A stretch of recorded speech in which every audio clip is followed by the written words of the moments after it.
রাজধানীতে মধ্যরাতে আচমকাই ভেঙে পড়ল বহুতল ভবন। মুহূর্তের মধ্যে ধ্বংসস্তূপে পরিণত হয় এলাকা। বহুতল ভবন ধসে প্রায় 10 জনের প্রাণহানিতে শোকস্তব্ধ রাজধানী দিল্লি। রাত থেকে এখনো অবধি চলছে উদ্ধার কাজ। ধ্বংসস্তূপের নিচে আটকে থাকার আশঙ্কা বহু মানুষের। রাজধানী দিল্লিতে ভয়াবহ বহুতল ভবন ধসের ঘটনায় তীব্র চাঞ্চল্য ছড়িয়েছে গোটা দেশে। শনিবার গভীর রাতে দক্ষিণ দিল্লির সাকেত মেট্রো স্টেশন সংলগ্ন এলাকায় আচমকাই একটি বহুতল ভবন ভেঙে পড়ে। মুহূর্তের মধ্যে গোটা এলাকা ধ্বংসস্তূপে পরিণত হয়।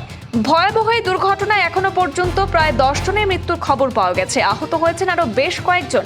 মৃতের সংখ্যা আরও বাড়তে পারে বলেও আশঙ্কা করা হচ্ছে। এই দুর্ঘটনার খবর পেয়ে ঘটনাস্থলে পৌঁছে যায় দিল্লি পুলিশ, দমকল বাহিনী, জাতীয় বিপর্যয় মোকাবিলা বাহিনী অর্থাৎ এনডিআরএফ এবং বিপর্যয় মোকাবিলা দলের সদস্যরা। রাতভর চলে জোর কদমে উদ্ধার অভিযান। ধ্বংসস্তূপ সরিয়ে একাধিক আহত ব্যক্তিকে উদ্ধার করে নিকটবর্তী হাসপাতালে ভর্তি করা হয়েছে। তবে এখনও ধ্বংসস্তূপের নিচে কয়েকজন আটকে থাকতে পারেন বলে আশঙ্কা করছেন উদ্ধারকারী দল।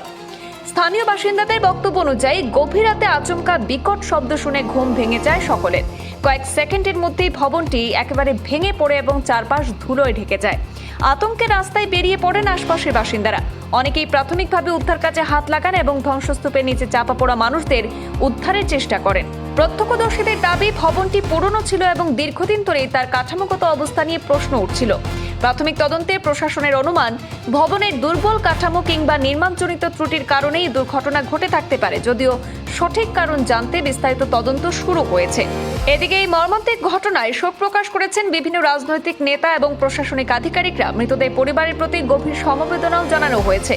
আহতদের চিকিৎসার জন্য বিশেষ ব্যবস্থাও গ্রহণ করা হয়েছে বলে প্রশাসন সূত্রে জানা গেছে। ঘটনাকে কেন্দ্র করে দিল্লি জুড়ে ফের প্রশ্ন উঠতে শুরু করেছে বহুতল ভবনের নিরাপত্তা ব্যবস্থা এবং নির্মাণের মান নিয়ে।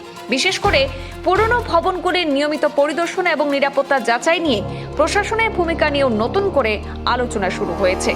বর্তমানেও সেখানে উদ্ধার অভিযান অব্যাহত রয়েছে। ধ্বংসস্তূপের নিচে আরও কেউ আটকে রয়েছেন কিনা তা খতিয়ে দেখতে আধুনিক যন্ত্রপাতির সাহায্যে তল্লাশি চালানো হচ্ছে। উদ্ধারকারী দল এখনও সেখানে উদ্ধার কাজ অব্যাহত রেখেছেন। ব্যুরো রিপোর্ট, পূর্বাঞ্চল প্রতিদিন।